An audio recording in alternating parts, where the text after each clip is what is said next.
சரி தாத்தா சொன்னாலும் பொறுத்தீங்க. கல்வி என்பது 40வது அதிகாரம். அடுத்த கேள்வி, அந்த கல்வி என்ற அதிகாரத்தில் முதல் குறள் என்ன? உங்க எல்லாருக்கும் அந்த குறள் தாத்தா ஒரு சீர் சொல்ல கண்டுபிடிக்கிறீங்களா? கற்க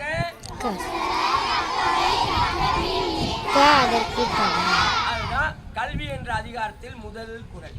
அந்த ஒரு குறளுக்கு நிறைய சிறப்பு இருக்கு. நேரம் கருதி தாத்தா ஒரு சிறப்பு சொல்ல தெரிஞ்சீங்களா?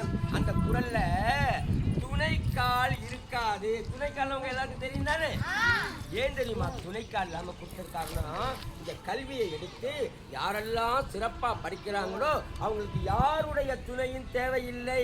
அந்த கல்வியே அவங்களை உயர்த்தி மேதையாக்கி புகழடைய வச்சிடும். நீங்க மட்டும் நல்லா படிச்சிட்டீங்கன்னா போதும், இந்த உலகத்தையே நீங்க சுற்றி வரலாம்.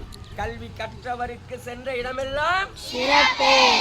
எல்லா சிறப்பையும் இந்த கல்வி உங்களுக்கு கொடுக்கும். அதைத்தான் திருவள்ளுவர் கல்விங்கிற அதிகாரத்துல சொல்றாரு.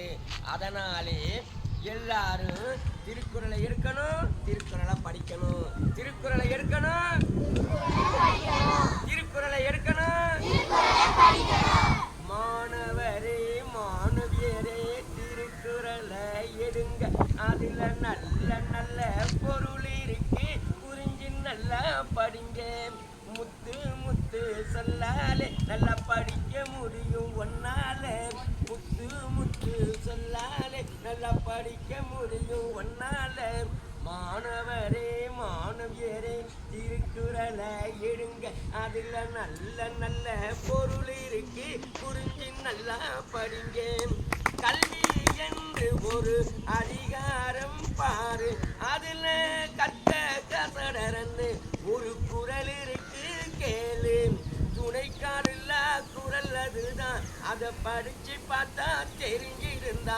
காலையும் மாலையும் தினம் படிக்கணும், படிச்சு எல்லாருக்கும் சொல்லி கொடுக்கணும். மாணவரே மாணவியரே திருக்குறளை எடுங்க, அதுல நல்ல நல்ல பொருள் இருக்கு, புரிஞ்சு நல்லா படிங்க. 2 அடியில்தான் எத்தனை கருத்து பாரு, அதை நாளும் படிச்சு வந்தான் உனக்கு நல்ல பேரு. இத சொல்ல சொல்லவும் பிடிக்கிறதில்ல, குறள் படிக்க நினைக்கிறதில்ல, இன்னும் சொல்லவும் நிறைய இருக்கு. இந்த நாள் மட்டும் போதாது அதுக்கு. மாணவரே மாணவியரே திருக்குறளை எடுங்க, அதுல நல்ல நல்ல பொருள் இருக்கு, புரிஞ்சு நல்லா படிங்க.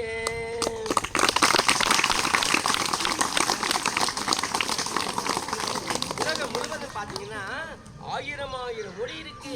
அதுல நம்ம மொழிக்குத்தான் இத்தனை உயர்வான ஒரு நூல் கிடைச்சிருக்குது. நம்முடைய தாய்மொழி என்ன? தமிழுக்கு தான் கிடைச்சிருக்கு, வேற எந்த மொழிக்கும் கிடைக்கல. அதனால உலகத்துல இருக்க அறிஞர்கள்லாம் நம்மளுடைய திருக்குறளை எடுத்து அவங்க மொழியில மொழிபெயர்த்து உலகம் முழுவதும் படிக்கிறாங்க.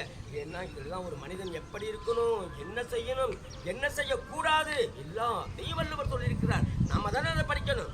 அவ்வளவு கருத்துக்கள் அதுல இருக்கு. ஆனா அதைத்தான் இடைக்காரர் சொல்றாரு, கடுகை துளைத்து 7 கடலை புகட்டி குறுகதறித்த குரங்கிறார். அதையும் தாண்டி ஔவையார் சொல்றாங்க அணுவை துளைத்துன்னு. ஆனா அத்தனை கருத்துக்கள் அடங்கிய திருக்குறள் புத்தகம் எவ்வளவு பெருசு இருக்கு, நீங்க வச்சிருப்பீங்க, படிச்சிருப்பீங்க, பார்த்திருப்பீங்க. ஒரு கையளவு தானே இந்த புத்தகம் இருக்கு. இந்த கையளவு உள்ள புத்தகத்தில் கருத்து பார்த்தீங்கன்னா கடல் கொள்ளாது, அளக்க முடியாது, எண்ண முடியாது, இவ்வளவு கருத்து அதுல இருக்கு. ஆனா அத்தனை கருத்துக்கள் அடங்கிய திருக்குறள் புத்தகம் எவ்வளவு பெருசு இருக்கு? கையளவு தான். எவ்வளவு பெருசு இருக்கு?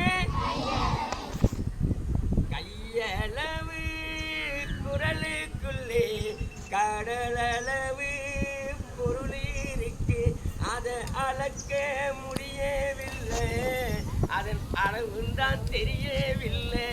நீங்க காலையில் எழுந்தது திருக்குறள் படிச்சாலே மனதில் படியும் உள்ள.